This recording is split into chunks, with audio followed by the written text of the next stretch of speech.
Second law of thermodynamics में क्या क्या स्टेटमेंट करवाए थे? हाँ,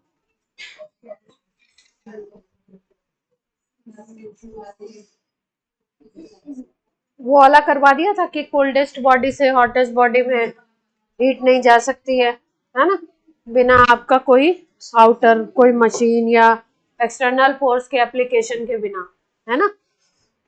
एक और लिख लो इसमें, एक और रूल लिख लो सेकेंड लॉ ऑफ थर्मोडायनेमिक्स में, और करके लिखिए।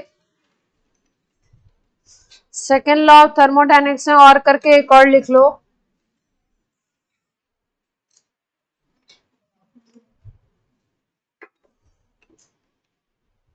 एंट्रोपी ऑफ यूनिवर्स, एंट्रोपी पढ़ाएंगे ना आज। Entropy of universe is always increasing. Entropy of universe is always increasing. Universe की एंट्रोपी हमेशा क्या होती है? इंक्रीज करती रहती है, बढ़ती रहती है। अब एंट्रोपी क्या होती है? सुना है कभी एंट्रोपी के बारे में? नहीं सुना है? चलिए पढ़ते हैं। अच्छी सी चीज है,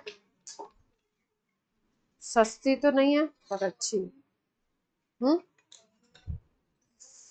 फॉर्मूला नहीं है, हेडिंग डालिए एंट्रोपी। एंट्रोपी पढ़ते।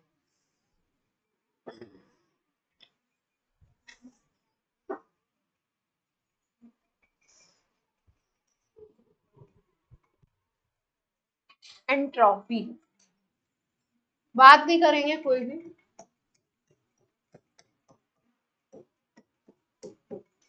क्या है एंट्रोपी? देखो कोई भी सिस्टम है ना, उसकी जो रैंडमनेस होती है या डिसऑर्डरनेस होती है, उसी को हम लोग, उसी का मेजरमेंट होता है एंट्रोपी, है ना। रैंडमनेस या डिसऑर्डरनेस का क्या मतलब है? जैसे मान लीजिए सपोज अपनी ये क्लास है ना, अभी मैं आपकी क्लास में हूं, तो सब एक प्रॉपर अरेंजमेंट में ऑर्डर्ड वे में बैठे हुए हैं, ठीक। अभी अगर मैं 2 मिनट 3 मिनट के लिए इस क्लास से गायब हो जाऊं, है ना, बाहर चली जाऊं, तो क्या होगा? अगर मैं यहाँ पे एब्सेंट हूँ तो थोड़ी देर में क्या होगा पता चला, हो सकता है कि अरिंज उठ के वहां चले जाएं, कोई उठ के बाहर चला जाए, कोई वॉशरूम चला जाए, कोई उधर बात करने लगे, कोई शोर करने लगे, कोई पढ़ने लगे, सब अपना जगह भी बदल सकती है, सबके अपने अलग अलग। अभी क्या है, अभी सब मैक्सिमम जो क्लास है वो क्या है, जो मैं लेक्चर पढ़ा रही हूँ उस पर ध्यान दे रही है, एक उनका प्रॉपर ओरिएंटेशन है, एक जगह पे प्रॉपर बैठे हुए हैं, ऑर्डरनेस क्लास में दिखाई दे रही है ना, जैसे टीचर की प्रेजेंस में होनी चाहिए। उसमें भी कुछ लोग थोड़े बहुत डिसऑर्डर्ड हैं, बाकी वैसे सब लोग क्या है, ऑर्डर्ड वे में बैठे हुए हैं। अब अगर मैं एब्सेंट हो गई तो क्या हो गया, ये ऑर्डर डिस्टर्ब हो गया, तो यानी कि डिसऑर्डरनेस बढ़ गई, रैंडमनेस बढ़ गई। रैंडमनेस का मतलब कोई कुछ कर रहा, कोई कुछ कर रहा, कोई कहीं गया, कोई कहीं गया, ऐसा करके। तो अगर हम बोले कि भाई एंट्रोपी किस सिस्टम की ज्यादा होगी, जिस सिस्टम में डिसऑर्डरनेस ज्यादा होगी उस सिस्टम की एंट्रोपी ज्यादा होगी, ठीक।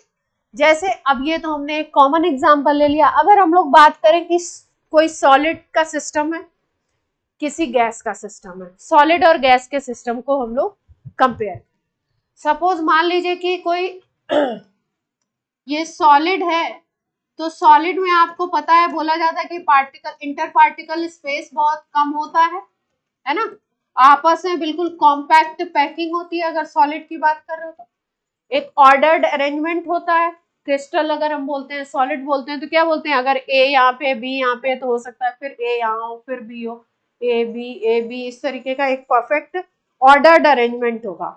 लेकिन अगर यही ये सॉलिड की बात कर रहे हैं हम, अगर यही आप गैस का सिस्टम ले लो, तो गैस में क्या होगा, पार्टिकल्स के बीच में फोर्स ऑफ अट्रैक्शन बहुत कम होता है, फोर्स ऑफ अट्रैक्शन नेग्लिजिबल होता है। कोई पार्टिकल पता चला इधर डायरेक्शन में भाग रहा है, कोई इधर भाग रहा है, कोई उधर भाग रहा है, कोई उधर भाग रहा है ना, रैंडमनेस पड़ी हुई है। यानी इस सिस्टम में क्या है, डिसऑर्डरनेस है, इस सिस्टम में रैंडमनेस है, और ये सिस्टम कैसा है, ऑर्डर्ड है। तो जहां पे रेंडमनेस ज्यादा होगी, जहां पे रेंडमनेस या डिसऑर्डरनेस ज्यादा होगी, उस सिस्टम की एंट्रोपी क्या होगी, ज्यादा। और जिस सिस्टम में रेंडमनेस कम है, जहां पे सब कुछ ऑर्डर्ड है, उसको हम क्या बोलेंगे कि उस सिस्टम की एंट्रोपी क्या होगी, कम होगी।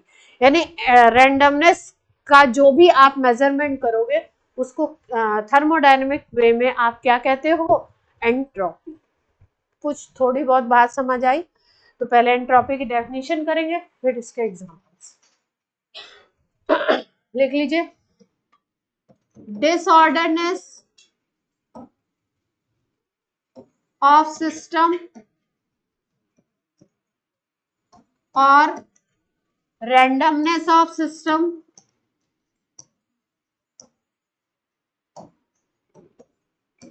disorderness of system or randomness of system is called entropy। इसको क्या बोलते हैं हम लोग, एंट्रोपी। इसको एस से डिनोट करते हैं हम लोग। रिप्रेजेंटेशन इसका क्या है, एस, कैपिटल एस से डिनोट करेंगे।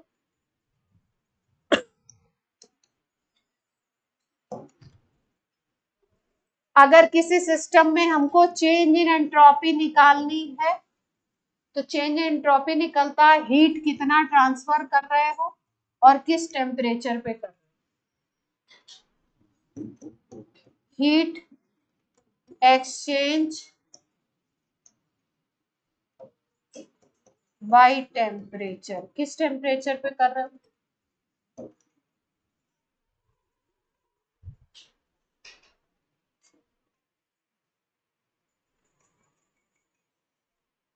अगर जूल में लेते हैं हीट तो यूनिट क्या आ जाएगी, जूल पर केल्विन। अगर कैलोरी में लोगे तो कैलोरी पर केल्विन।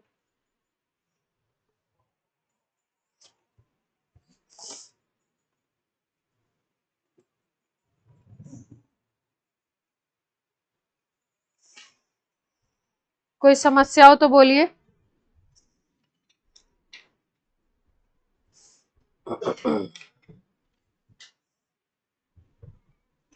अब एग्जांपल्स लेते हैं। जैसे हमने बात करी सॉलिड सिस्टम की और गैस सिस्टम की, हमने बात करी सॉलिड सिस्टम की और गैस सिस्टम की। तो एंट्रोपी की अगर बात करें तो किसकी ज्यादा होगी, एस ऑफ सॉलिड कम होगा, एस ऑफ गैस क्या होगा, ज्यादा। क्योंकि यहाँ पे डिसऑर्डरनेस क्या होगी,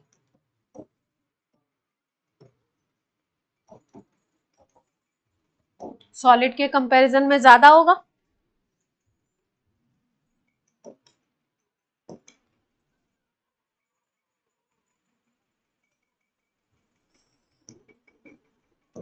जैसे मान लो एक एग्जांपल हमने लिया H2 गैस है, इससे हमने बना दिए हाइड्रोजन गैस के एटम्स। हाइड्रोजन गैस के क्या बना दिए, एटम्स बना दिए। अगर लेफ्ट हैंड साइड पे हम देखें तो H2 गैस का एक मॉलिक्यूल था, यहाँ पे अगर देखो तो हाइड्रोजन गैस के 2 एटम्स हैं। नंबर ऑफ पार्टिकल्स के टर्म्स में अगर देखें तो यहाँ पे 1 मॉलिक्यूल था, गैसियस मॉलिक्यूल, यहाँ पे 2 गैसियस एटम्स हैं।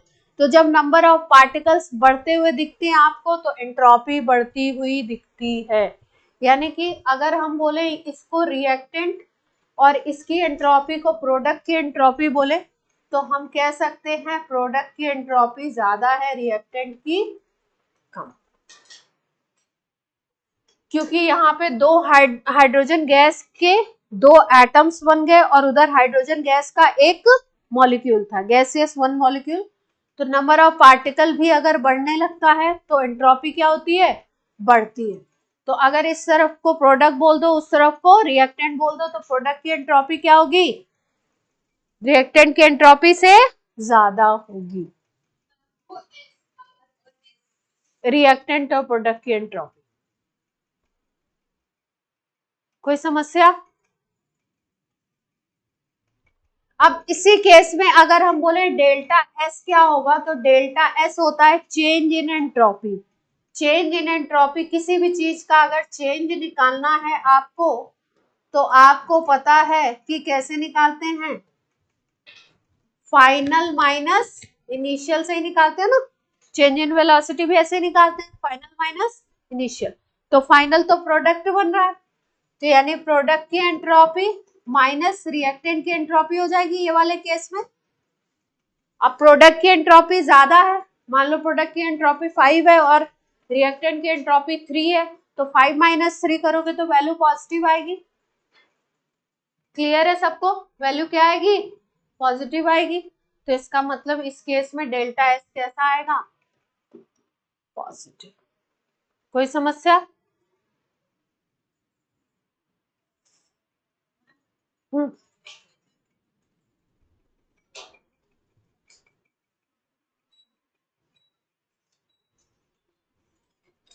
वैल्यू क्या आएगी?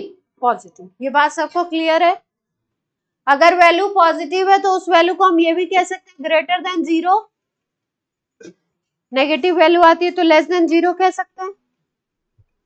पॉजिटिव वैल्यू आ रही है तो हम ये भी कह सकते हैं ना, delta S is greater than 0, ऐसे भी कर सकते हैं। ये तीनों बातें एक ही हैं। प्रोडक्ट की एंट्रोपी ज्यादा है रिएक्टेंट की एंट्रोपी से, डेल्टा एस पॉजिटिव है, डेल्टा एस ग्रेटर देन 0 है, तीनों एक ही बात है। अब किसी भी प्रोसेस में अगर हम लोग डेल्टा एस का साइन देखना चाहें, कहाँ बढ़ रही कहाँ घट रही है, तो बता सकते हैं आप? पक्का? चल एक एग्जांपल और कर लेते हैं।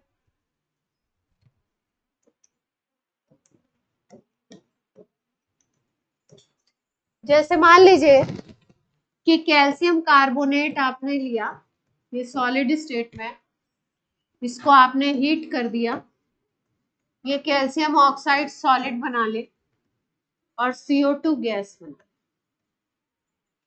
ठीक है, अब बोल रहे हैं सिस्टम की एंट्रोपी बढ़ रही है या घट रही है।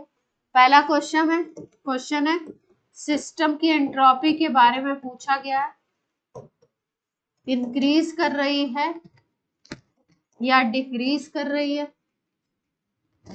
दूसरा आपसे पूछा है डेल्टा एस पॉजिटिव है या नेगेटिव। चलिए बताने की कोशिश करिए।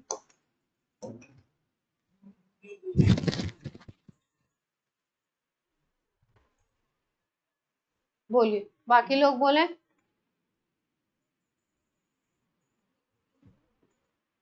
इंक्रीज हो रही है, क्यों? पहले सॉलिड था, एक तो सॉलिड बना, उसकी एंट्रोपी तो कम होगी, लेकिन जैसे ही गैस बनेगा वैसे एंट्रोपी क्या हो जाएगी? एकदम से बढ़ जाएगी। तो इसका मतलब प्रोडक्ट गैसियस बन रहा है, तो प्रोडक्ट अगर गैसियस बन रहा है तो एंट्रोपी ज्यादा हो जाएगी। तो इसका मतलब कि S of product is greater than S of reactant.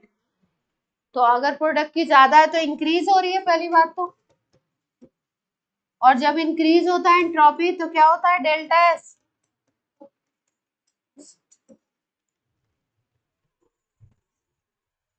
कोई दिक्कत?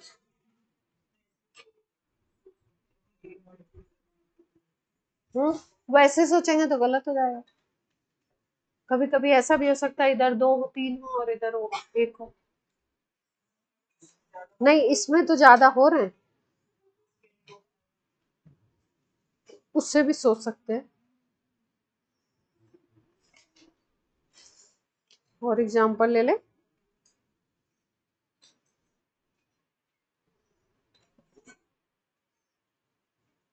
और एग्जांपल ही नहीं दिए यारे बच्चों, एग्जांपल कितने गया?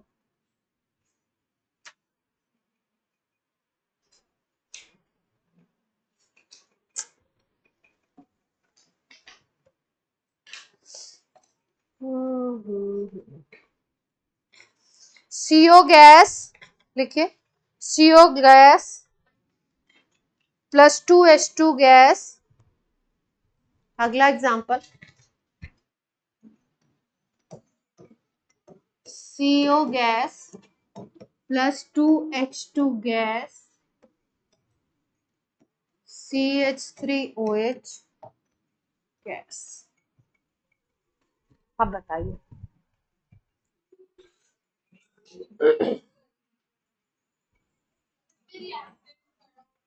इसमें अगर गैसियस रिएक्टेंट देखें तो कितने हैं मोल्स? अगर मोल्स देख लें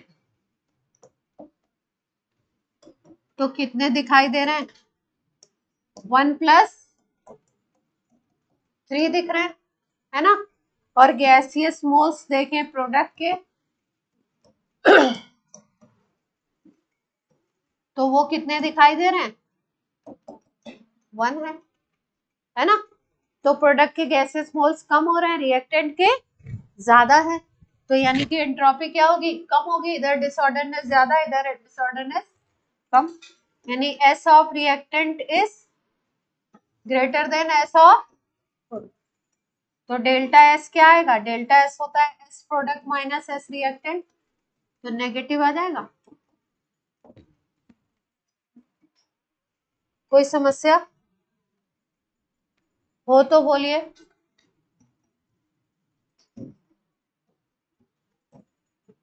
लेस देन 0 भी लिख सकते हैं।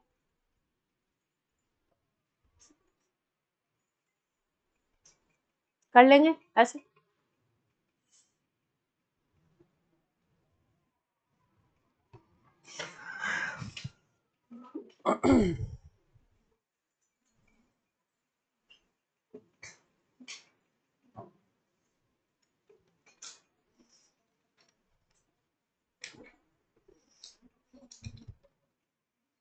कोई एनसीईआरटी लाया है? एनसीईआरटी में 1-2 और अच्छे एग्जाम्पल हैं। नहीं लाए हैं? लाए हैं? दीजिए दीजिए प्यारे बच्चों। वैसे अपने काम की नहीं है ये ज्यादा, मतलब फिजिकल में ज्यादा काम की।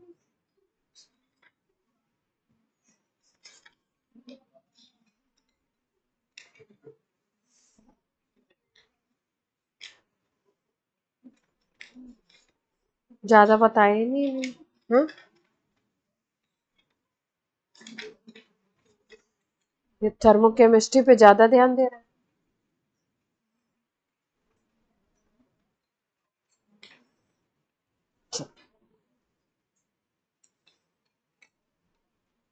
ज्यादा एग्जाम्पल नहीं दिए। अब अभी हम लोगों ने सेकेंड लॉ क्या बोला? सेकेंड लॉ ऑफ थर्मोडायनेमिक्स हमने क्या बोला था? एक स्टेटमेंट, अच्छा आप लोगों को लिखवाया था कि सेकेंड लॉ में हमने बोला था कि यूनिवर्स की एंट्रोपी क्या होती है?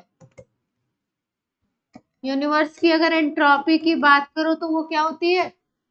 Always increasing. इंक्रीजिंग का क्या मतलब है? उसके लिए अगर डेल्टा एस निकालोगे तो वो क्या आएगा? पॉजिटिव आएगा, यानी कि ग्रेटर देन 0 आएगा। और यूनिवर्स की एंट्रोपी आप कैसे निकाल सकते हो? देखिए जरा सा ध्यान से।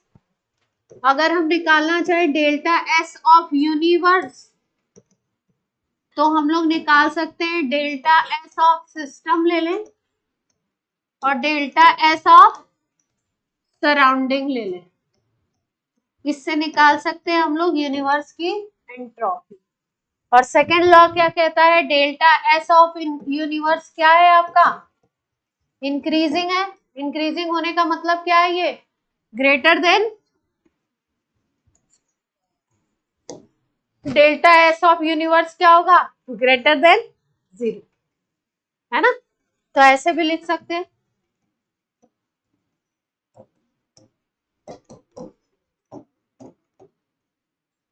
सराउंडिंग इज ग्रेटर देन, ये सेकेंड लॉ के फॉर्मेट में लिख लिया हमने, डेल्टा एस के फॉर्मेट में सेकेंड लॉ को, डेल्टा एस के फॉर्मेट में क्या लिखा हमने? Second law of thermodynamics. बातें नहीं करिए, बातें कर रहे हैं आप बहुत। जिससे बोलो वो बात करे, वो कहता बगल वाला बोल रहा था।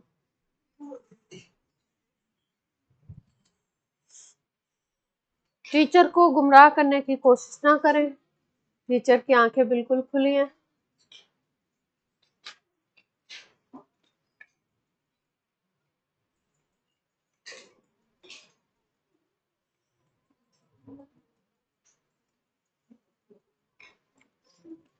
आप बैठे बैठे क्या सोचते हैं वो भी हमें समझ आता है। बस हर बात हम बोल नहीं सकते, है ना, क्राइटेरिया होता है ना, क्या बोलना है और क्या नहीं बोलना। क्योंकि आपको पता ही है कि कोई ऐसा तो है नहीं कि ऊपर से आए और टीचर बन जाए। तो मालूम ही है, एग्जाम्पल नंबर 5 होगा आई थिंक। मान लो एक सॉलिड है, नहीं एक लिक्विड है, वो क्रिस्टलाइज हो रहा है। लिक्विड क्या हो रहा है? तो एंट्रोपी के बारे में थोड़ा सा प्रकाश डालिए, क्या होनी चाहिए? एंट्रोपी बढ़ेगी घटेगी क्या हो?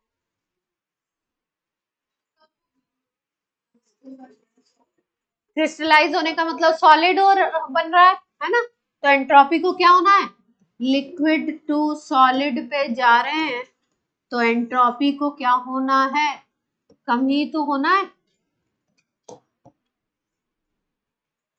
तो डेल्टा एस को क्या होना है?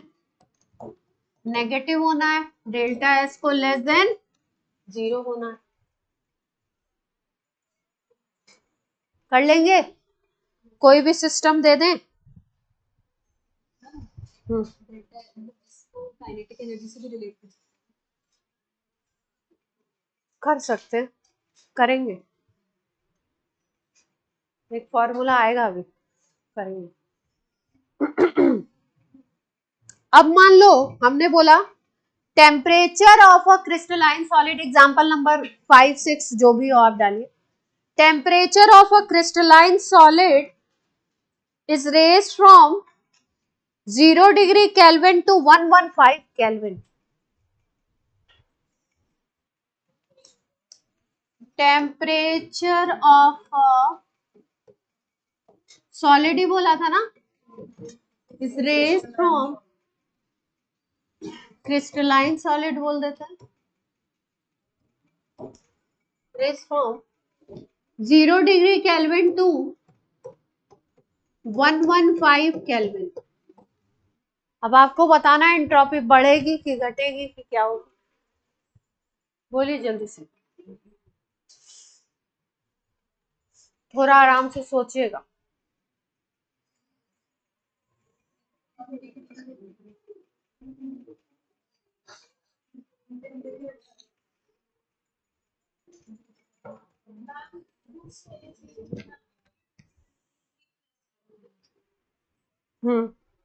यहाँ कुछ प्लस प्लस नहीं, यहाँ क्या जरूरत है?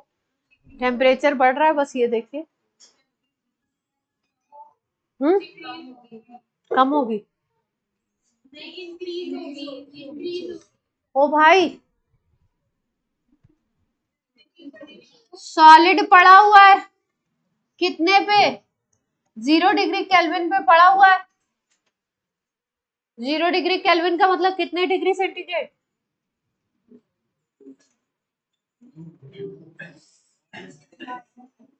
0 डिग्री केल्विन का मतलब कितने के 273 डिग्री सेंटीग्रेड माइनस में होगा ना, तभी तो प्लस करेंगे तो 0 केल्विन आ जाए। इसका कोई काम भी नहीं है। 0 डिग्री केल्विन टेम्परेचर पे है सॉलिड। अब आप कितने पे ले जा रहे हो उसको?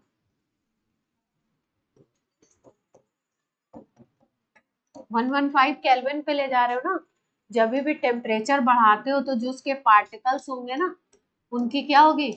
टेम्परेचर बढ़ाने का मतलब कहीं से हीट वीट कर रहे हो, कहीं से एनर्जी बाहर से दे रहे हो, तो क्या होगा? काइनेटिक एनर्जी बढ़ेगी। काइनेटिक एनर्जी बढ़ेगी, बढ़ेगी तो भागेंगे, भागेंगे तो रैंडमनेस क्या होगी? बढ़ेगी बढ़ेगी, तो एंट्रोपी क्या होगी? इंक्रीज करेगी, है ना। रैंडमनेस क्या होगा? बढ़ेगा, तो एंट्रोपी क्या होगा? इंक्रीज करेगा, तो डेल्टा एस क्या होगा, पॉजिटिव, तो डेल्टा एस क्या होगा,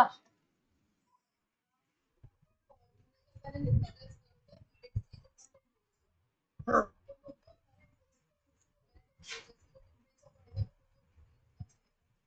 वो दूसरी चीज है, फॉर्मूला कैसे लगाएंगे वो बताते हैं, उसमें ना जाए अभी। अभी कैसे सोचना है, टेम्परेचर बढ़ा दिया, जैसे मान लो पानी ले लिया है ना, पानी का टेम्परेचर 50 डिग्री सेंटीग्रेड है और पानी का टेम्परेचर अब आपने कर दिया 100 डिग्री सेंटीग्रेड, तो ऑब्वियस सी बात है कि आपको पता है काइनेटिक एनर्जी टेम्परेचर का फंक्शन होती है, यानी टेम्परेचर बढ़ाओगे तो काइनेटिक एनर्जी भी क्या होगी, बढ़ेगी।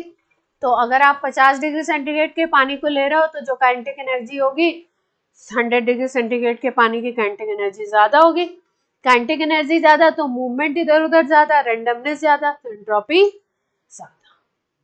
ठीक है, तो टेम्परेचर वगैरह पे भी ध्यान देंगे। कई लोग ऐसा भी बोल सकते हैं मैम सॉलिड से तो सॉलिड ही तो बन रहा है, तो क्यों एंट्रोपी चेंज हो रही है, नहीं भाई चेंज होगी, टेम्परेचर तो बढ़ा रहे हो ना, तो अंदर पार्टिकल ऑसिलेट कर सकता है, वाइब्रेट कर सकता है, अपनी जगह छोड़ सकता है, हो सकता है धीरे धीरे सॉलिड से लिक्विड की तरफ जाने के लिए वो मूव हो जाए, मतलब उतनी काइनेटिक एनर्जी धीरे धीरे आना शुरू हो जाए, कन्वर्जन होता है ना सॉलिड टू लिक्विड होता ही है। चलिए अब कर लेंगे मुझे लगता है पक्का से, ठीक है, इसी बात पे कर दीजिए जल्दी से एक और एग्जाम्पल, नंबर कौन सा होगा, 6, 7, NaHCO3 सॉलिड, ये तो कर ही लेंगे,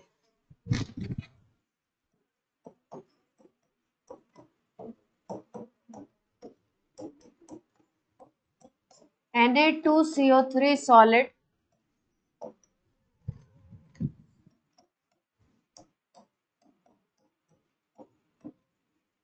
प्लस H2O प्लस CO2, चलिए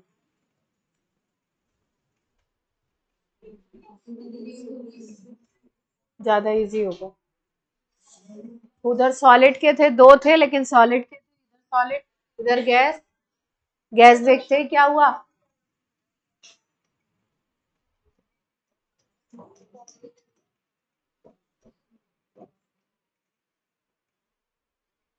कोई समस्या, अगर सब गैस, अगर उधर भी गैस होता इधर भी गैस होता तो मोल से कंपेयर करते, उधर तो सॉलिड है, सॉलिड में एंट्रोपी है ही नहीं, बिल्कुल बहुत कम है, रेंडमनेस होती ही नहीं ना, रेंडमनेस के टर्म्स में बोले तो जीरो, थर्ड लॉ यही कहता है, थर्ड लॉ अभी पढ़ेंगे तो थर्ड लॉ में यही पढ़ेंगे कि अगर कोई बॉडी परफेक्टली क्रिस्टलाइन है तो उसकी एंट्रोपी शुड बी जीरो, हालांकि ऐसा देखा गया है कि एंट्रोपी जीरो कभी भी नहीं होती है, चाहे उसको किसी भी टेम्परेचर पे ले लो, थर्ड लॉ यही कहता है कि अगर कोई क्रिस्टलाइन बॉडी है, कोई क्रिस्टल है, उस सिस्टम को 0 डिग्री केल्विन पे ले लीजिए, 0 डिग्री केल्विन पे किसी भी सिस्टम की काइनेटिक एनर्जी जीरो मानी जाती है, तो अगर उसकी काइनेटिक एनर्जी जीरो है तो उसकी एंट्रोपी भी क्या होनी चाहिए, जीरो होनी चाहिए, यही है थर्ड लॉ, है ना। लेकिन एग्जैक्टली प्रैक्टिकली अगर देखो तो किसी भी सिस्टम में कभी भी ऐसा नहीं होता कि काइनेटिक एनर्जी कितना भी टेम्परेचर लो कर दो काइनेटिक एनर्जी जीरो हो जाए, कुछ ना कुछ काइनेटिक एनर्जी होती है, मतलब कुछ ना कुछ उस सिस्टम में एंट्रोपी होगी ही होगी, जो एंट्रोपी उस टाइम पे होती है जिसपे आप एज्यूम कर रहे हो कि 0 केल्विन टेम्परेचर ले लिया तो एंट्रोपी जीरो हो गई, और उस टाइम पे जो भी अमाउंट थोड़ा बहुत प्रेजेंट होगा एंट्रोपी का, उस एंट्रोपी को हम कहते हैं रेजिडुअल एंट्रोपी। थर्ड लॉ भी एंट्रोपी से रिलेटेड है, मतलब थर्ड लॉ तो कंप्लीटली एंट्रोपी से रिलेटेड है। चलो अब कुछ और चीजें करते हैं, ये कर लेंगे, relation of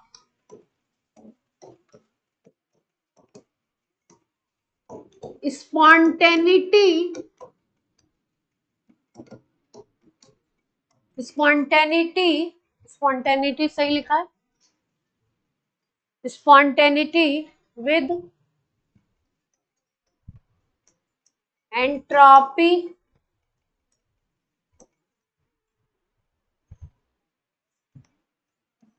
and gives free energy.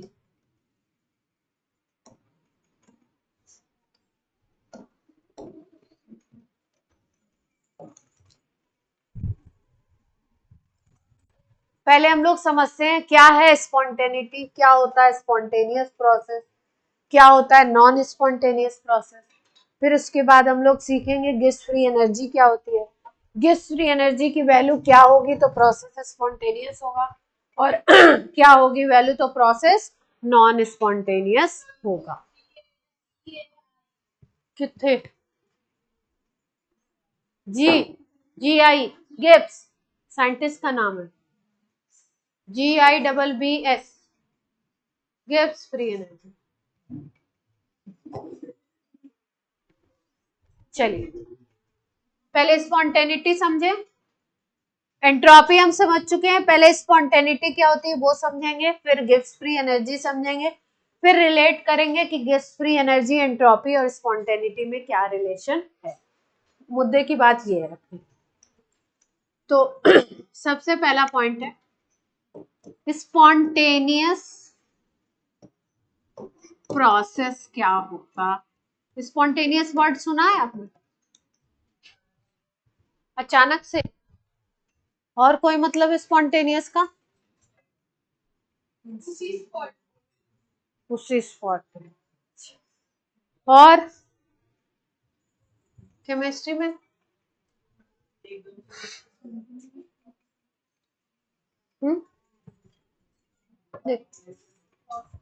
Reactions की बात करते हैं हम लोग, किस पे आ जाएं, अपने केमिकल रिएक्शंस पे आ जाते हैं। रिएक्शंस की जैसे मान लो अगर हम किसी रिएक्शन की बात करें, किसी रिएक्शन का एग्जांपल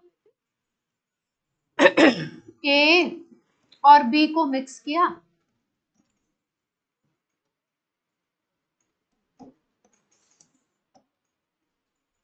A और B को मिक्स कर दिया, अपने आप रिएक्शन हो गया और प्रोडक्ट बन गया, है ना। स्पॉन्टेनियस का मतलब जो यहाँ पे जो मतलब है वो ये है जिसके लिए आपको बाहर से कोई ड्राइविंग फोर्स नहीं लगाना पड़ा, उस प्रोसेस को करने के लिए अपने आप होने लगा, उस प्रोसेस को हम क्या कहते हैं स्पॉन्टेनियस। कुछ प्रोसेस ऐसे भी स्पॉन्टेनियस काउंट किए जाते हैं, जैसे कि मान लो दो चीजों का रिएक्शन कराना है, आपने बिल्कुल हल्की सी हीट दे दी, अब उस प्रोसेस में हीट की रिक्वायरमेंट है, लेकिन आपने एक बार हीट थोड़ी सी दे दी तो उन दोनों का रिएक्शन आपस में स्टार्ट हो गया। अब क्या है, अब वो बार बार कंटिन्यूअसली आपस में रिएक्ट करते जा रहे हैं, अब बार बार आपको उस सिस्टम को हीट देने की जरूरत नहीं है, तो कई बार ऐसे प्रोसेस को भी स्पॉन्टेनियस कंसीडर कर लिया जाता है।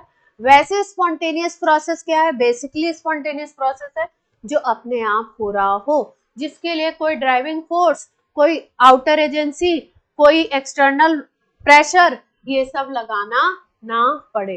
जैसे स्पॉन्टेनियस प्रोसेस का एक अच्छा एग्जांपल आपको बताया था, हाई टेम्परेचर वाली बॉडी को लो टेम्परेचर वाले बीकर से हाई टेम्परेचर का एक बीकर है, एक लो टेम्परेचर का बीकर है, दोनों में पानी है, उसको एक ग्लास रॉड से कनेक्ट कर दीजिए, हीट अपने आप हाई टेम्परेचर वाले बीकर से लो टेम्परेचर वाले वाटर के बीकर में जाने लगेगी।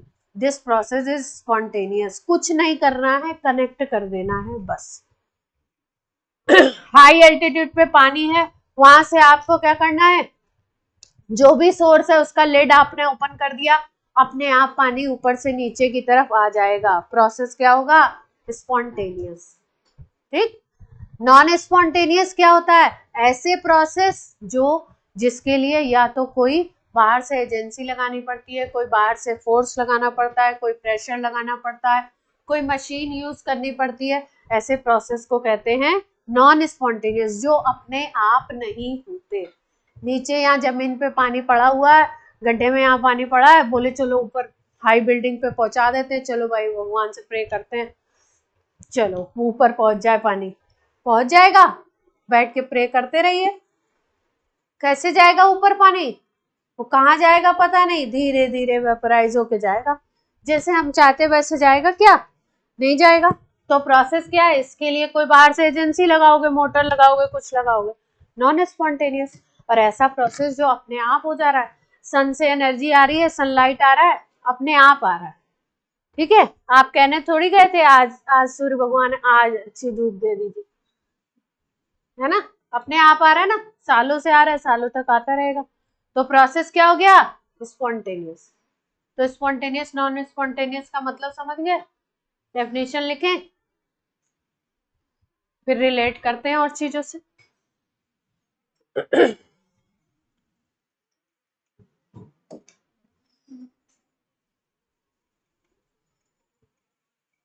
अपने आप को क्या लिखेंगे? रिएक्शंस और processes which occur by self or without any external force or agency called spontaneous.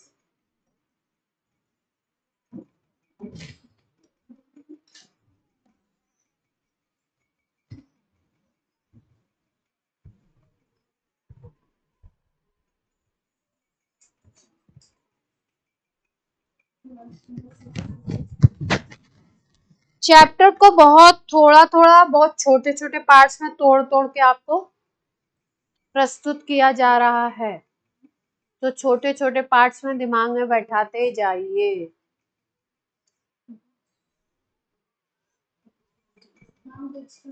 कोई फोर्स नहीं लगाना पड़ा।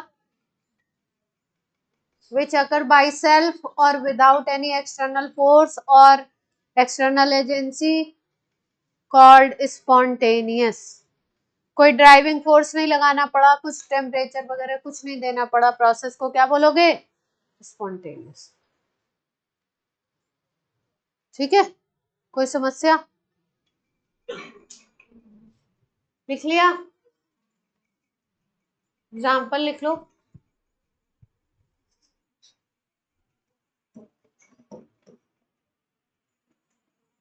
एक तो पानी वाला ही लिखो।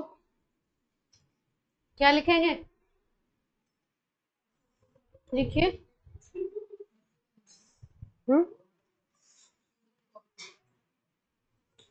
जल्दी से लिखिए, लैंग्वेज में लिख लो। Water flow from high altitude to low altitude without any external agency और फोर्स और प्रेशर। जल्दी करें।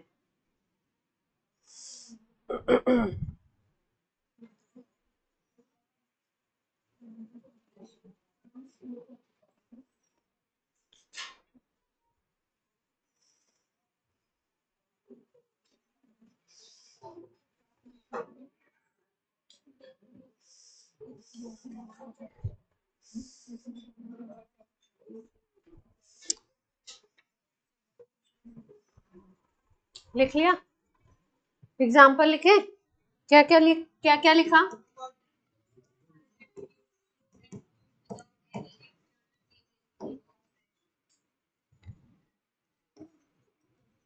हाई एल्टीट्यूड टू,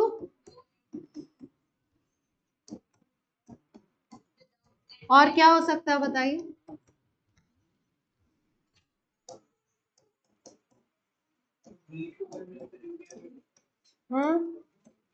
हाँ, हाई वाला वो टेम्परेचर वाला लिखिए।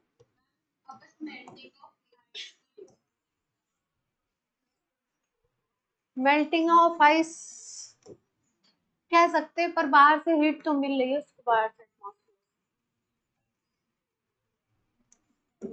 Heat transfer from high temperature body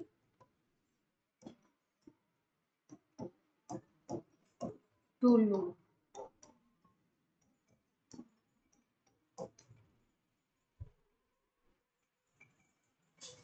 अनुज, आपके आसपास लगातार डिस्टरबेंस है।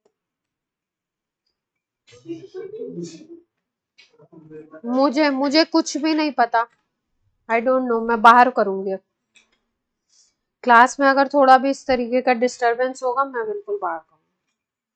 मुझे कुछ नहीं मालूम, इतना दिमाग लगाने के मूड में नहीं किसी भी तरीके से। स्पॉन्टेनियस हो गया, नॉन स्पॉन्टेनियस उल्टा कर सकते हैं, क्या लिखेंगे?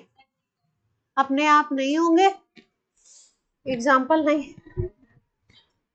नॉन स्पॉन्टेनियस बोलोगे तो अपने आप तो नहीं होगा ना, कोई फोर्स लगाना पड़ेगा।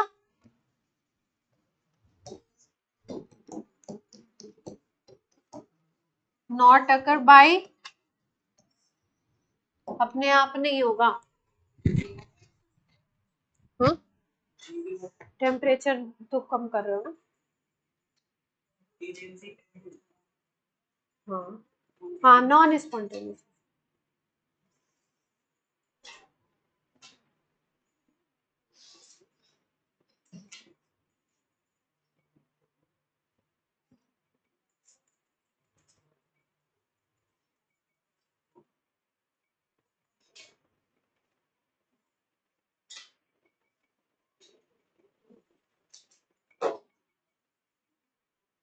ठीक है, अब ये सब तो ऐसे जनरल बात हो गई।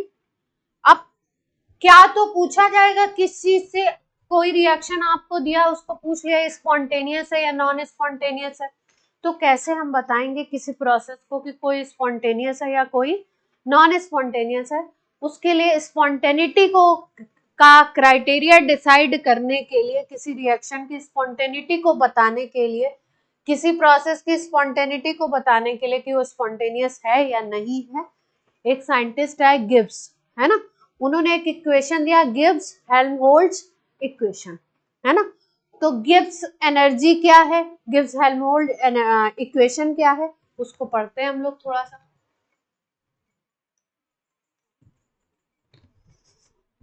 क्या पढ़ने जा रहे हैं हम लोग?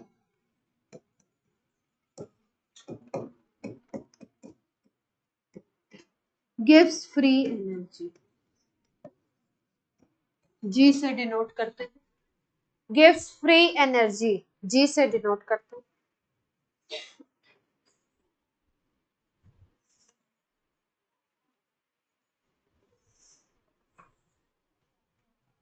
यूजफुल वर्क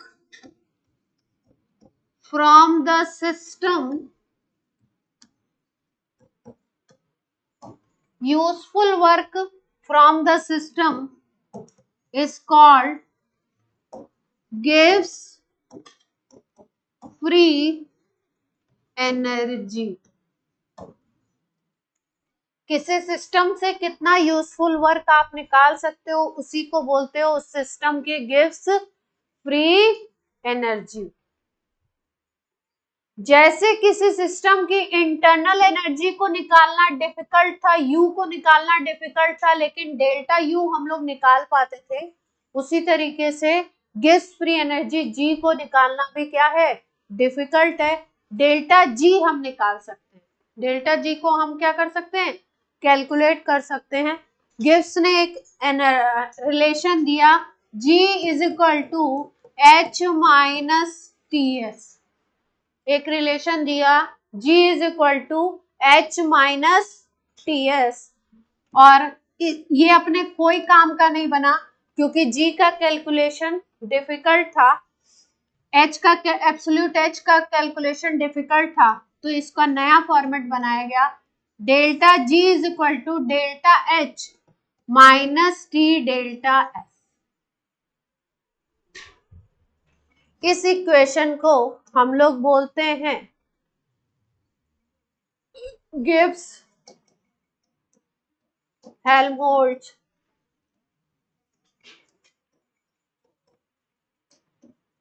इक्वेशन,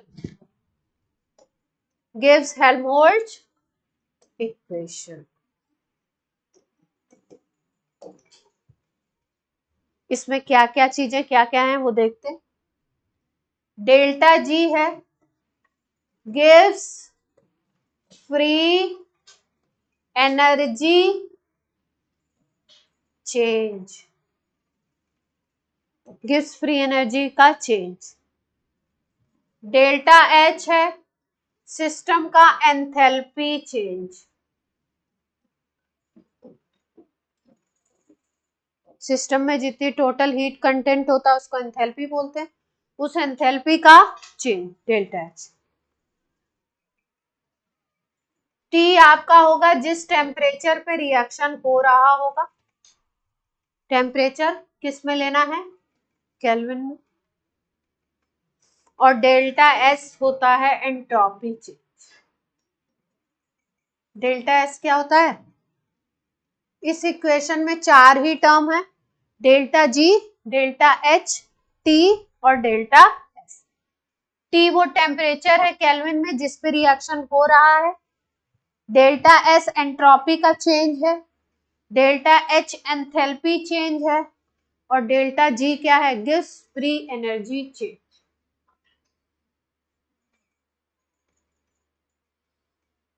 अब कैसे रिलेट किया इन्होंने, कैसे मैथमेटिकल फॉर्मेट को रिलेट किया इन्होंने स्पॉन्टेनिटी से, वो बात कर लेते हैं। यहां तक नोट हो जाए तो बोल दीजिए। हो गया,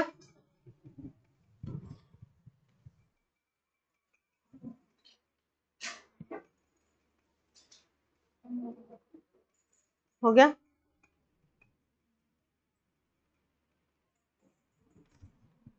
देख क्या कंडीशन बताई इन्होंने कि अगर डेल्टा जी की वैल्यू नेगेटिव आए, कैसी आ जाए, डेल्टा जी की वैल्यू अगर आती है क्वेश्चन में नेगेटिव तो प्रोसेस विल बी, प्रोसेस कैसा होगा, स्पॉन्टेनियस। डेल्टा जी की वैल्यू अगर पॉजिटिव आए तो प्रोसेस कैसा बनेगा, नॉन स्पॉन्टेनियस।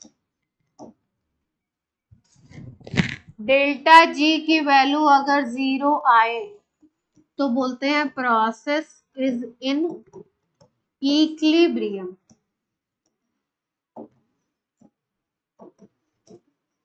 प्रोसेस किसमें है, इक्विलिब्रियम। हाँ आती है ना, जब H is delta H is equal to T delta S हो जाएगा, अगर वैल्यू सेम हो गई, 50 उसकी वैल्यू हो गई 50, टी डेल्टा एस की वैल्यू हो गई टी और डेल्टा एस का मल्टीप्लीकेशन, तो 50 माइनस 50 0 आ जाएगा उस केस में। तो अपना मूल मंत्र क्या है, क्या याद रखना है, डेल्टा जी अगर नेगेटिव है तो प्रोसेस स्पॉन्टेनियस, इसका अपोजिट है तो प्रोसेस क्या हो जाएगा, नॉन स्पॉन्टेनियस, और अगर 0 आ गया तो प्रोसेस क्या होगा, ठीक है। अब अगर आपको कोई न्यूमेरिकल दिया है तो निकाल लेंगे कि प्रोसेस स्पॉन्टेनियस है, प्रोसेस नॉन स्पॉन्टेनियस है, क्या है, पक्का। एक एग्जांपल लेते हैं छोटू सा, जैसे मान लीजिए कोई रिएक्शन हो रहा है A प्लस बी, ये C प्लस डी हो रहा है, इस प्रोसेस में डेल्टा H की वैल्यू दी है 50 जूल,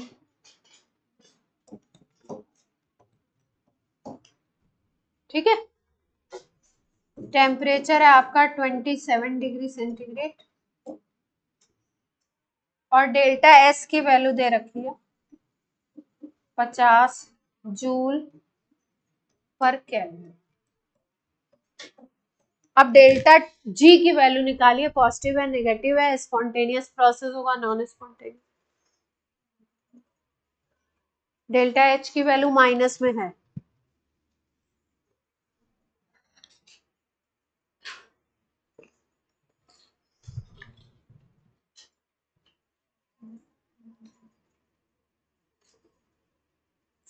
टेम्परेचर केल्विन में रखिएगा,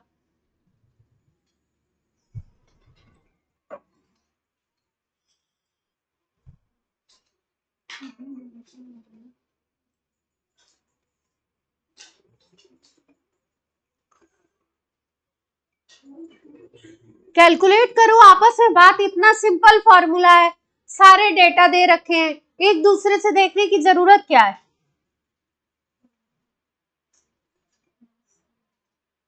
मैथ्स की इतनी सिंपल कैलकुलेशन अगर नहीं आती फिर क्या करेंगे।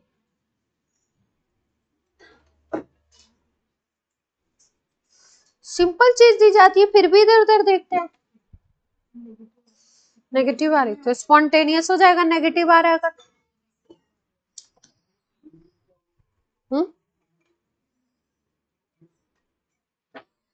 इसकी यूनिट पर मोल में आती है, मतलब जूल पर मोल ले सकते हैं, जो यूनिट इसकी दे रखी है एनर्जी।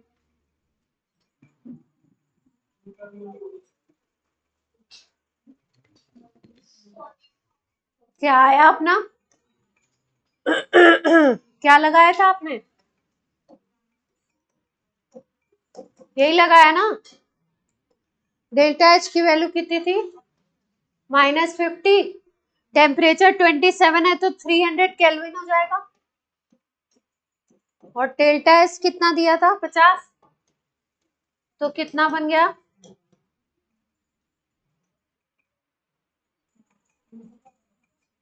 ये माइनस में है, 15,000 माइनस +50 आ रहा है ना।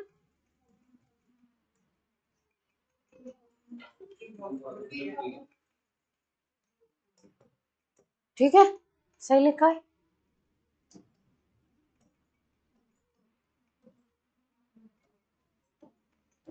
तो नेगेटिव आ गया तो कैसा प्रोसेस हो जाएगा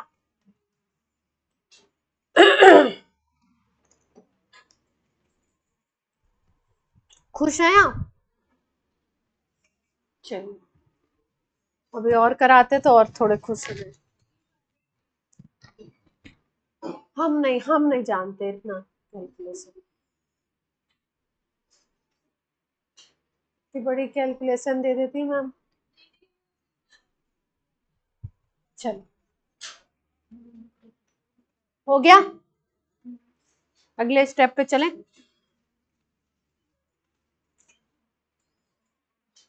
एक अच्छा सा प्यारा सा सुंदर सा चार्ट बनाएंगे, बढ़िया सा।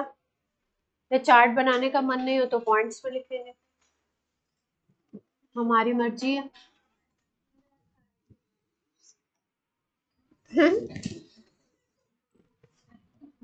अच्छा पहले कंफर्म कर लें, करना है कि फॉर्मूला लगा रहे हैं क्या, delta G is equal to delta H minus T delta, है ना। अब आपको बात समझ आ रही है कि अगर डेल्टा एच की वैल्यू टी और डेल्टा एस के मल्टीप्लीकेशन के इक्वल हो गई तो डेल्टा जी क्या आ जाएगा, 0, तो इक्विलिब्रियम की स्टेट हो जाएगी। तो ये तो कोई केस नहीं था, चलिए सेकंड पे आते हैं।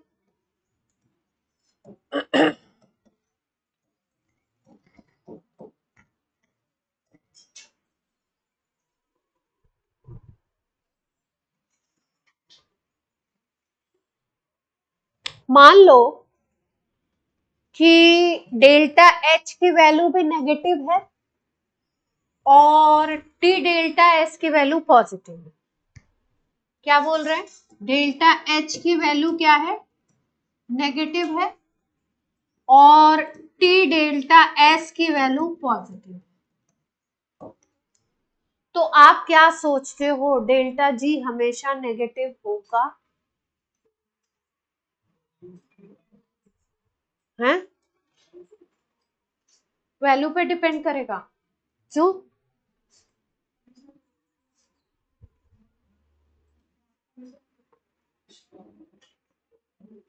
शायद मैं सही कह रही थी, वैल्यू की कोई जरूरत नहीं, वैल्यू कुछ भी हो।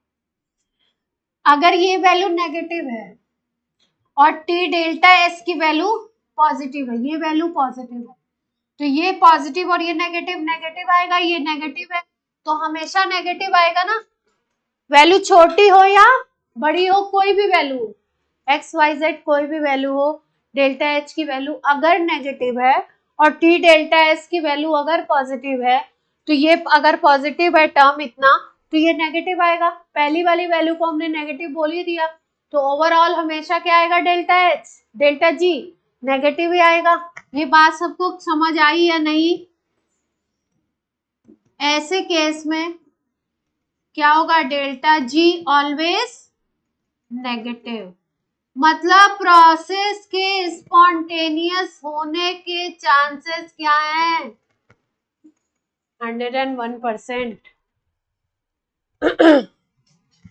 बोलो भाई, बात दिमाग में आती है या नहीं? अवनी, अर्चित, शर्मा जी,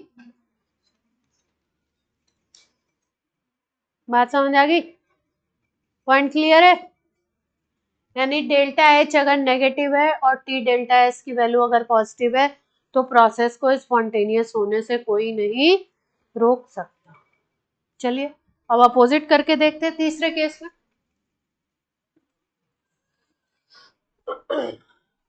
थर्ड केस में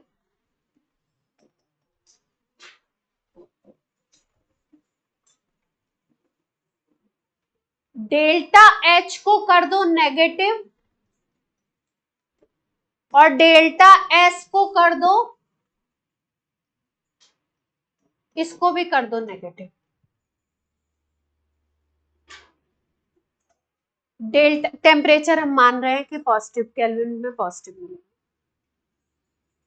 डेल्टा एच को भी नेगेटिव कर दिया और डेल्टा एस को भी क्या कर दिया, नेगेटिव। तो अब क्या चांसेस हैं स्पॉन्टेनिटी के?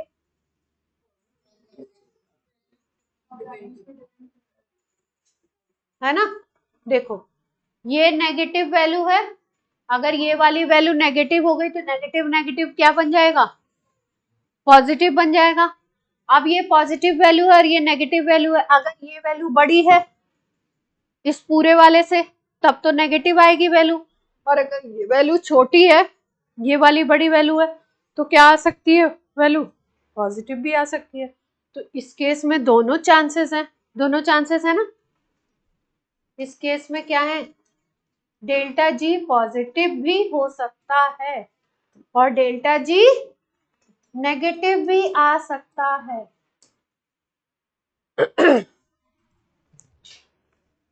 डेल्टा जी नेगेटिव कब आ रहा है,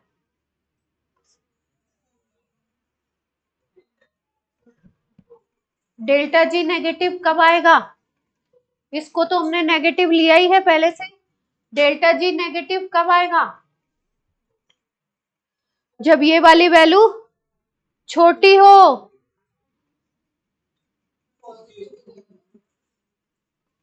प्यारे बच्चों अगली स्लाइड पे आ जाओ, प्यार से समझिए, इससे सवाल आते हैं, हर साल आ जाता है कुछ न कुछ छोटू मोटू। स्पॉन्टेनिटी इंपॉर्टेंट है। चलो क्या कहना चाह रहे हैं हम, डेल्टा एच को तो हमने ले लिया नेगेटिव और डेल्टा एस को भी हमने क्या ले लिया है, नेगेटिव। ठीक, अब मान लो कि डेल्टा एच की वैल्यू है -100, ठीक है, और हमने टेम्परेचर ले लिया मान लो 300 केल्विन, ठीक है, और डेल्टा एस की वैल्यू ले लो आप, नेगेटिव में ही लेनी है ना, नेगेटिव में 50 ले लो, ठीक है। तो क्या आएगी वैल्यू, क्या सोचते हो आप, ये -100 और टी कितना हो गया 300 और ये कितना आ गया, यही तो है, तो ये कितना बनेगा, बोलो जल्दी से, ये वैल्यू क्या हो जाएगी आपकी 15,000, माइनस में माइनस माइनस क्या बन गया प्लस, है ना। तो इस केस में अगर देखो तो क्या बन गया अपना, पॉजिटिव आ गया डेल्टा जी, पॉजिटिव आ गया तो क्या बन जाएगा स्पॉन्टेनियस बन जाएगा ना, बोलो। Non spontaneous, sorry.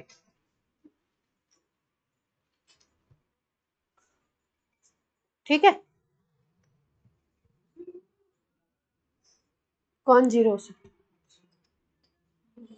हाँ, तो इक्विलिब्रियम आ जाएगा। जी जीरो हो गया तो डेल्टा जी जीरो हो गया तो इक्विलिब्रियम। ठीक। कैलकुलेशन नहीं नोट करनी है, कोई नोट नहीं करने बैठ जाना। क्या बताना चाह रहे हैं वो समझो ध्यान से। आपको बताना ये चाह रहे कि अगर डेल्टा एच नेगेटिव है और डेल्टा एस भी आपका नेगेटिव है, ठीक है, तो अगर टी डेल्टा एस का मल्टीप्लिकेशन, टी डेल्टा एस का मल्टीप्लिकेशन अगर बहुत बड़ा आएगा, टी डेल्टा एस का मल्टीप्लिकेशन अगर बहुत बड़ा आएगा, तो ये नेगेटिव बड़ी वैल्यू इस नेगेटिव से क्या कर देगी, इसको पॉजिटिव कर देगी, और ये वाला नेगेटिव अपना क्या बन जाएगा, छोटी वैल्यू बन जाएगी। तो ओवरऑल में क्या बनेगा अपना वैल्यू, पॉजिटिव। तो अगर पॉजिटिव बनेगा तो प्रोसेस क्या हो जाएगा, नॉन स्पॉन्टेनियस हो जाएगा। अच्छा, इस वैल्यू को बड़े होने के लिए ये और ये तो फिक्स देते हैं इक्वेशन में। आपसे सवाल ये पूछते हैं कि टेम्परेचर हाई करो या टेम्परेचर लो करो। अब सवाल कोई वैल्यू देके नहीं पूछेंगे, सवाल आपसे पूछेंगे टेम्परेचर अगर हाई करते हो तो क्या पॉसिबिलिटी है, और टेम्परेचर अगर लो करते हो तो क्या पॉसिबिलिटी। अगर टेम्परेचर को हाई करोगे तो ये बड़ी वैल्यू होगी, ये अगर बड़ी वैल्यू होगी, बड़ी वैल्यू मल्टीप्लाई होगी डेल्टा एस में, तो चांसेस होंगे कि ये वैल्यू क्या हो, बड़ी बने। और ये वैल्यू जो बड़ी बनेगी वो अल्टीमेटली किस में आएगी, क्योंकि ये नेगेटिव में है तो अल्टीमेटली ये बड़ी पॉजिटिव वैल्यू आएगी। अगर ये बड़ी पॉजिटिव वैल्यू आती है और ये नेगेटिव है तो चांसेस क्या होंगे, अगर टेम्परेचर हाई ले रहे हो तो चांसेस ये है नॉन स्पॉन्टेनियस बनने के। पॉसिबिलिटी क्या है, नॉन एग्जैक्ट तो तब बता पाएंगे जब डेटा होगा, लेकिन पॉसिबिलिटी क्या है, नॉन स्पॉन्टेनियस होने की। तो बात समझ आ रही है कुछ। अगर टेम्परेचर हाई है तो चांसेस हैं कि टी डेल्टा एस की वैल्यू क्या होगी, बड़ी आएगी। ठीक है, और ये अगर बड़ी आएगी तो माइनस टी डेल्टा एस का टर्म जो होगा ये क्या बनेगा, बिगर पॉजिटिव टर्म बनेगा। किसके कंपैरिजन में देखना चाह रहे हैं, डेल्टा एच के कंपैरिजन में। तो अगर बड़ा पॉजिटिव टर्म बन जाएगा तो चांसेस ये है कि डेल्टा जी क्या आना चाहिए, चांस यही है कि डेल्टा जी क्या आएगा, पॉजिटिव।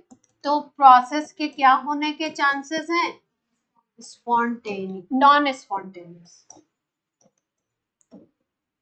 प्रोसेस के क्या होने के चांसेस हैं, नॉन। अब इसी का अगर उल्टा कर ले हम, टेम्परेचर को क्या कर ले, लो रखें। अगर टेम्परेचर को क्या रखें, लो। अगर लो रखते हो तो ये जो नेगेटिव वैल्यू इसकी आएगी वो छोटी नेगेटिव होगी, फिर नेगेटिव से नेगेटिव मल्टीप्लाई होके छोटा पॉजिटिव। अगर ये वैल्यू छोटी है और ये नेगेटिव में ऑलरेडी है तो क्या चांसेस होंगे आपके, स्पॉन्टेनियस बनने के, क्योंकि ये वैल्यू अगर बड़ी हो गई नेगेटिव वाली, यहाँ पॉजिटिव वैल्यू छोटी आ रही है अगर, तो ये नेगेटिव में आने के चांसेस हैं, है ना। तो प्रोसेस के क्या होने के चांसेस हैं, स्पॉन्टेनियस होने के। सबको बात समझ में आई, नेगेटिव पॉजिटिव।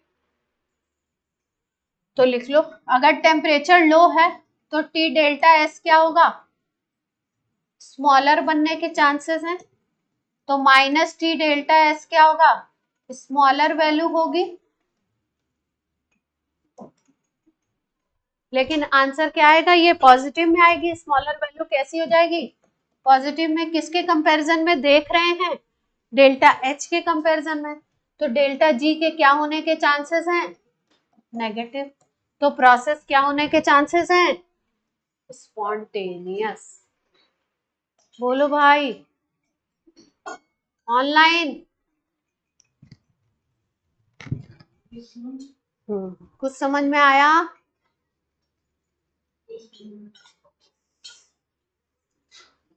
ये कंडीशंस हैं जो आपसे पूछते हैं कि अगर टेम्परेचर बहुत हाई कर दो, डेल्टा एच और डेल्टा एस दोनों नेगेटिव हैं, तो क्या चांसेस बनेंगे? स्पॉन्टेनियस और नॉन स्पॉन्टेनियस।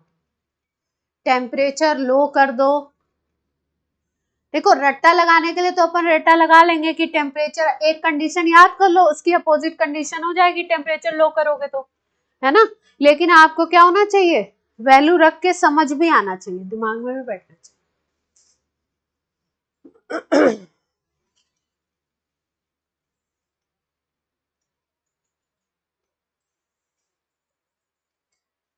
बोलिए भाई, नोट कर लीजिए सब लोग दोनों कंडीशन को। ये तीसरा वाला था ना, तीसरा कॉलम था।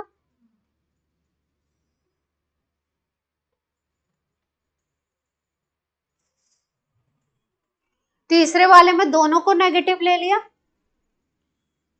दूसरे वाले में क्या किया था? डेल्टा एच को नेगेटिव लिया था और इसको पॉजिटिव लिया था। अल्टीमेटली इसको लिख दो, इसको पॉजिटिव।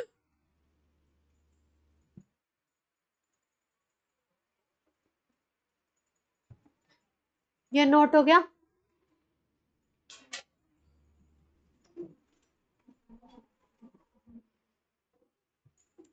अब क्या कंडीशन बन सकती है साइन चेंज करने में? जहां टी डेल्टा एस पॉजिटिव लिखा है ना, वहां टी को हटा दीजिए।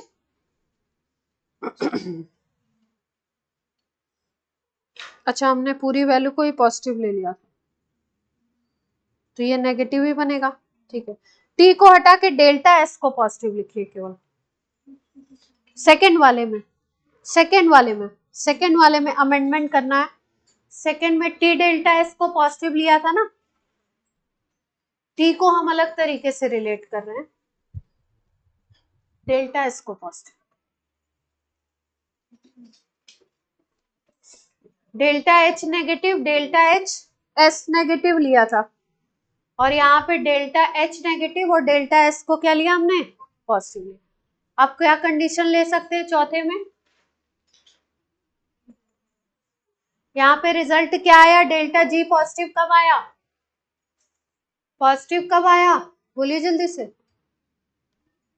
हाई टेम्परेचर पे पॉजिटिव आया था ना, और लो टेम्परेचर पे नेगेटिव।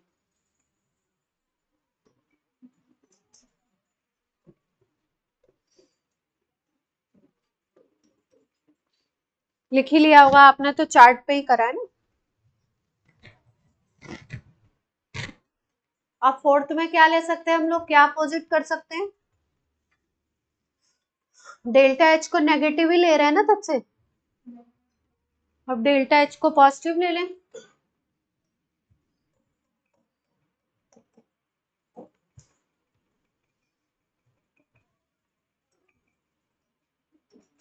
और अगर डेल्टा एस को भी पॉजिटिव ले लो तो क्या कंडीशन बनेगी?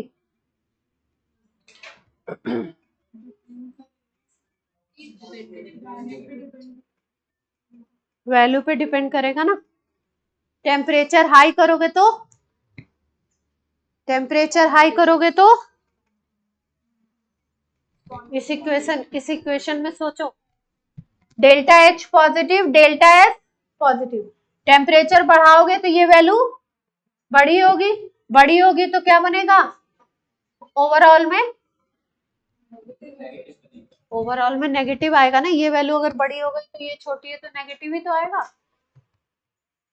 तो हाई टेम्परेचर पे क्या चांसेस हैं? स्पॉन्टेनियस के। और लो टेम्परेचर पे क्या चांसेस हैं? Non spontaneous. इससे जस्ट अपोजिट हो गया।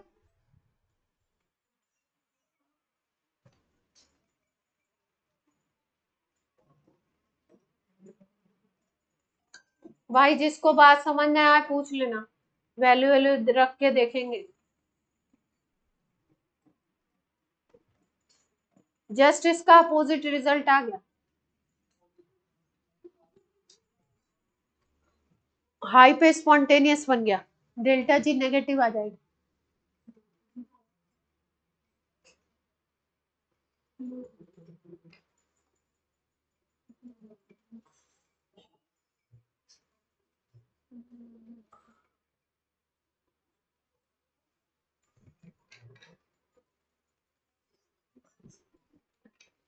और कोई कंडीशन बन सकती है, पांचवी बन सकती है, कौन है, एक और बनेगी ना, नहीं बनेगी?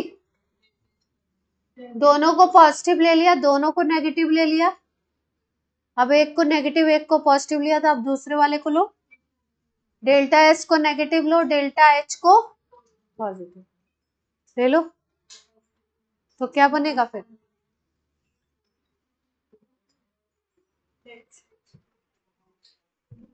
पांचवी कंडीशन ले लें, चलो भाई पांचवी ले लेते हैं। क्या लेना है पांचवी में, बोलिए जल्दी से। डेल्टा एच को पॉजिटिव और डेल्टा एस को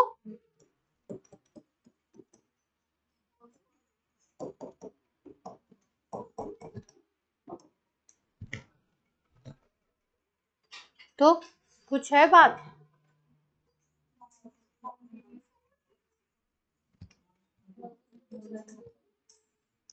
ये अगर पॉजिटिव है और ये अगर आपका नेगेटिव है तो हमेशा ये वैल्यू क्या बनेगी, यहाँ पॉजिटिव तो था ही, यहाँ भी क्या बनेगा, पॉजिटिव ही बनेगा, तो ओवरऑल क्या रहेगा, हमेशा पॉजिटिव। तो इसके लिए हम लिख सकते हैं क्या, ऑलवेज, क्या लिख सकते हैं,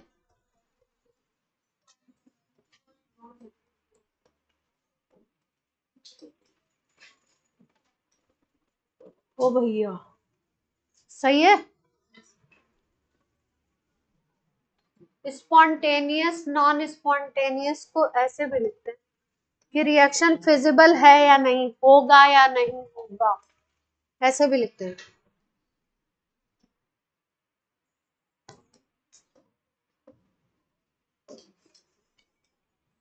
नॉन स्पॉन्टेनियस को क्या लिखते हैं, नॉट फिजिबल, पॉसिबल है या नहीं है, इसी को लिख सकते हैं, नॉट पॉसिबल भी लिख सकते हैं। रिएक्शन के होने के चांसेस हैं या नहीं है, नहीं है, एक्सटर्नल एजेंसी लाओ कुछ, हो सकता तब भी ना हो। नॉन स्पॉन्टेनियस का मतलब नॉट फिजिबल, नॉट पॉसिबल, कभी कभी क्वेश्चंस में ऐसे भी दे देते,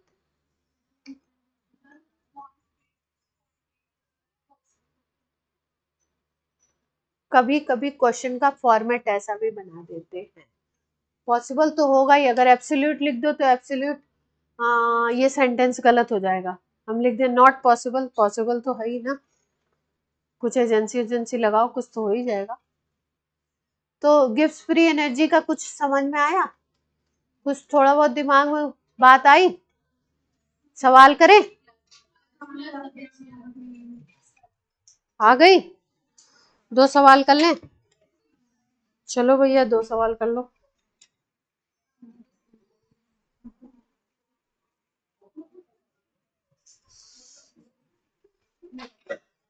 डेल्टा जी की यूनिट किलो जूल या जूल पर मोल लिखवा दिए मैंने, यूनिट क्या होती है डेल्टा जी की,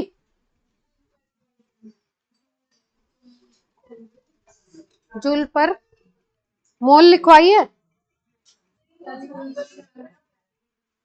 अरे वो जूल पर केल्विन तो डेल्टा एस की थी भाई, कुछ भी, इसकी तो यूनिट होगी डेल्टा एच की, जो यूनिट होगी डायमेंशन में यही तो पढ़ा आपने, डेल्टा एच की जो यूनिट होगी वही डेल्टा जी की होगी और वही टी डेल्टा एस की होगी, तो डेल्टा जी की यूनिट क्या होगी,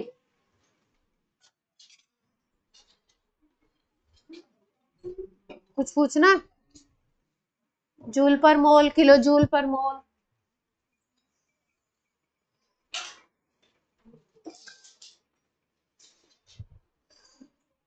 बहुत ऑरेंज,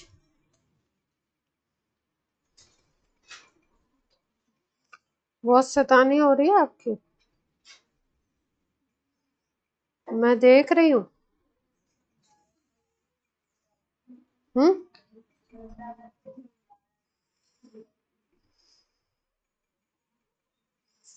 ओ भाई,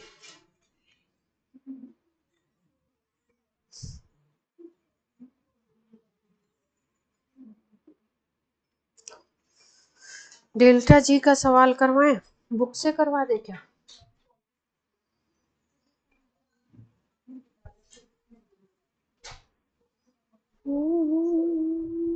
चलो कर लेते हैं,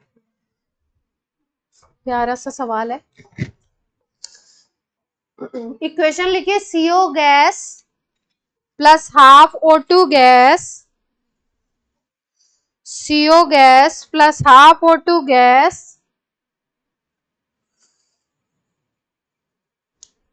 gives CO2 gas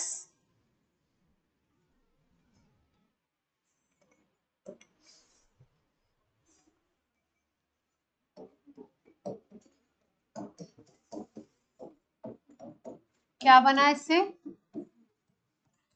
इस रिएक्शन के लिए डेल्टा H दिया है -282 किलो जूल पर मोल। डेल्टा H की वैल्यू क्या दे रखी है, -282 किलो जूल पर मोल। एंट्रोपी दे रखी है S की,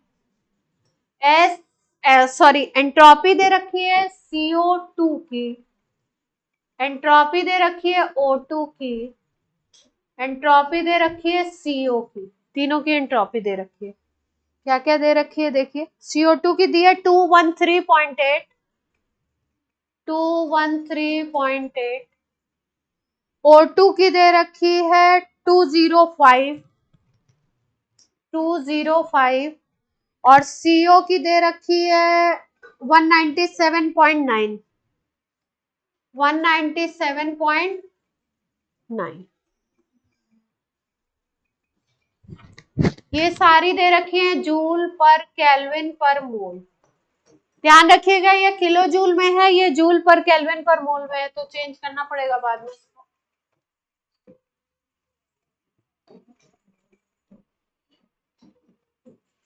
रिएक्शन के लिए आपको निकालना है डेल्टा जी।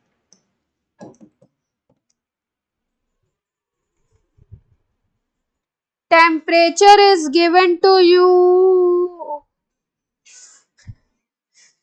टेम्परेचर सवाल में कुछ अच्छा दिया है। टेम्परेचर जब भी ना कोई वैल्यू आपको इस तरीके से दिया हुआ हो, ऐसे नॉट लगा हुआ हो, ऐसे नॉट का मतलब होता है स्टैंडर्ड टेम्परेचर, 25 डिग्री सेंटीग्रेड लेते हैं, स्टैंडर्ड निकालना है। जब जीरो ऐसे नॉट टाइप का लगाओ, बुक में तो ऐसे लिखा होता है, ऐसे छोटू सा माइनस से बना होता है, इसको नॉट बोलते हैं। नॉट का मतलब स्टैंडर्ड टेम्परेचर कितना लेते हैं, 25, सब कुछ 25 डिग्री सेंटीग्रेड पे गिवन है, और डेल्टा जी भी कितने पे निकालना है, 25। अब क्वेश्चन में आपके पास डेल्टा एस नहीं दिया है, आपको क्या दे रखा है, सबकी अलग अलग एंट्रोपी दे रखी है। तो एंट्रोपी जब सबकी अलग अलग दी जाती है, तो डेल्टा एस निकालने के लिए प्रोडक्ट की एंट्रोपी माइनस रिएक्टेंट की एंट्रोपी लगा देते हैं, उससे एंट्रोपी आ जाएगी। इसका मतलब ब्लू पेन से दिखाएं ताकि आपको चमके थोड़ा सा। डेल्टा एस अगर निकालना है आपको, तो S of product minus S of reactant लगाएंगे। बोर्ड पे देखिए, बात क्लियर है या नहीं है। प्रोडक्ट में क्या बन रहा है, CO2, यानी कि एंट्रोपी ऑफ CO2 ले लीजिए, माइनस एंट्रोपी ऑफ रिएक्टेंट में क्या है, CO की एंट्रोपी ले लीजिए, यहां जीरो लगा दिया, CO की एंट्रोपी ले लीजिए, और हाफ मोल है ना, मोल भी देखेंगे, हाफ मोल है, O2 की एंट्रोपी ले लीजिए, ये आ जाएगा आपका डेल्टा एस। टेम्परेचर पता ही है आपको, तो निकाल लेंगे, जल्दी से निकालिए। CO2 कितना दे रखा है? 213.8। CO का कितना दे रखा है? 197.9। कैलकुलेशन दे दिया आपको। और ये हाफ O2 का कितना? 205। तो ये कितना बन जाएगा? 102.5 बन जाएगा। ये 213 आप कर लेंगे क्या? घर से नहीं, अभी करेंगे, कल कभी आता नहीं है। 102.5 सॉल्व करते हैं इसको जरा सा।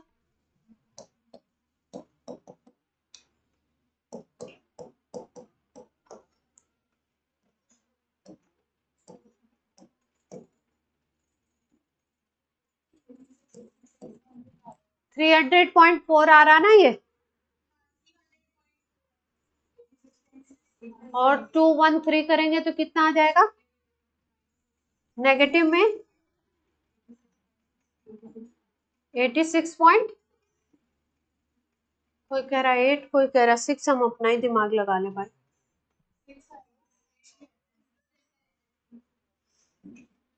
4 माइनस कर रहा है ना,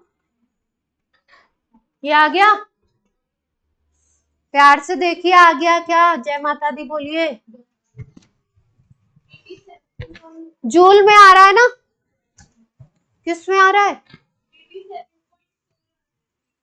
ओ भाई निकाल लो तुम, बहुत तंग करते हो तुम लोग। सिंपल कैलकुलेशन में 300 में से 210 माइनस कर दो, कितना आएगा?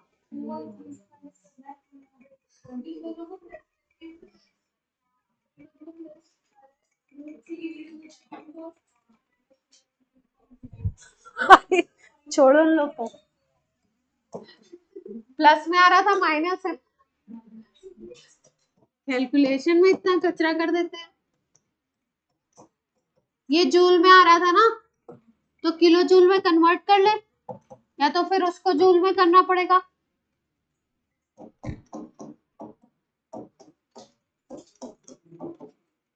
उसको जूल में करो, उसको छोड़ो, टेम्परेचर सब जूल में लो।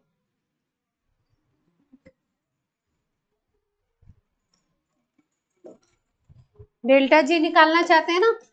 कार्तिक आंसर निकल गया? ना निकालना बेटा, तुम सामने बैठ के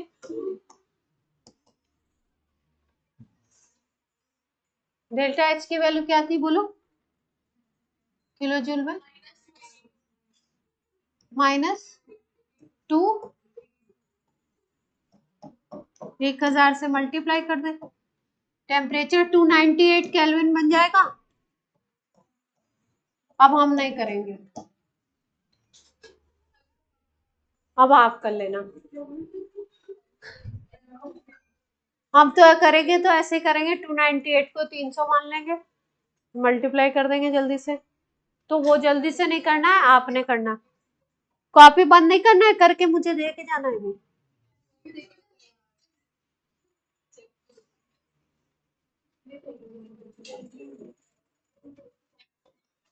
क्योंकि अभी चेक करना है ना अपने को, स्पॉन्टेनियस है या नहीं है, क्या है वो, कैसे चेक करेंगे? क्या लग रहा है आपको अप्रोक्सी में? होगा तो स्पॉन्टेनियस, क्योंकि ये माइनस माइनस प्लस में हो जाएगा, और ये छोटी वैल्यू है ना, उधर तो 1000 है।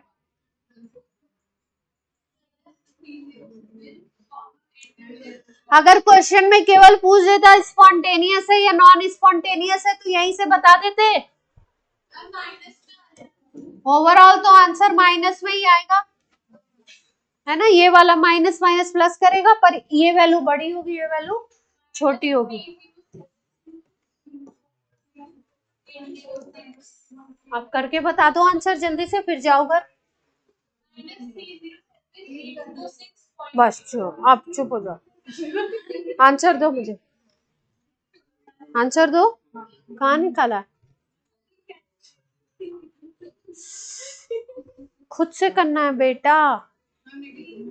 ऑनलाइन आ रहा है आंसर कि नहीं अवनी? निकालो सब लोग आंसर, बिना निकाले नहीं जाना है घर।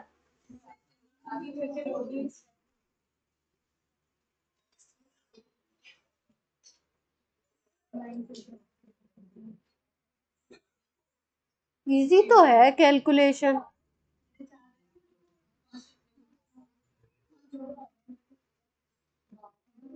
एक ही तो मल्टीप्लाई करना है, फिर माइनस ही तो करना है। अच्छा ये किलो जूल में आ रहा है ना, 255.19 करके आ रहा है ना, यहाँ 257, यहाँ हमने अप्रोक्स में बोली भी है कुछ वैल्यू, तो 257 पॉइंट किलो जूल में करेंगे तो आ जाए। 2 में आ रहा है, 3 में नहीं आएगा, 2 में आएगा। ये प्लस होगा ना बहन, ये माइनस है वैल्यू।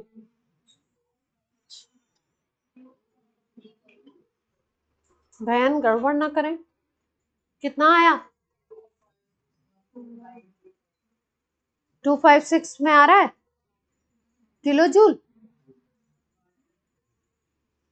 किलो जूल में या जूल में? जूल में आ रहा है, तो जूल में तो आएगा आपका 256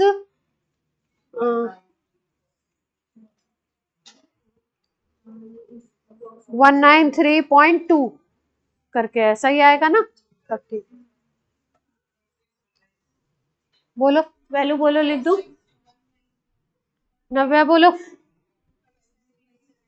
2519 पॉइंट कहाँ लगेगा?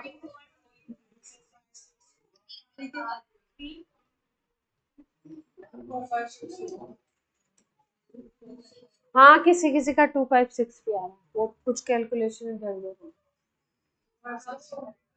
ठीक है 256 ही आएगा, मैंने कोई पॉइंट किसी में छोड़ दिया होगा, कोई डिजिट, इसलिए आपका आंसर थोड़ा सा वेरी कर रहा है। कर लेंगे, अगली क्लास में करेंगे और इस पे बम्पर क्वेश्चन। थर्ड लॉ करेंगे और बम्पर सवाल करेंगे और पढ़ेंगे। चलिए बाय बाय, आज की क्लास होती है आपकी ऑफ, कल आपकी क्लास है। आप लोग का दिवाली ब्रेक होगा ना?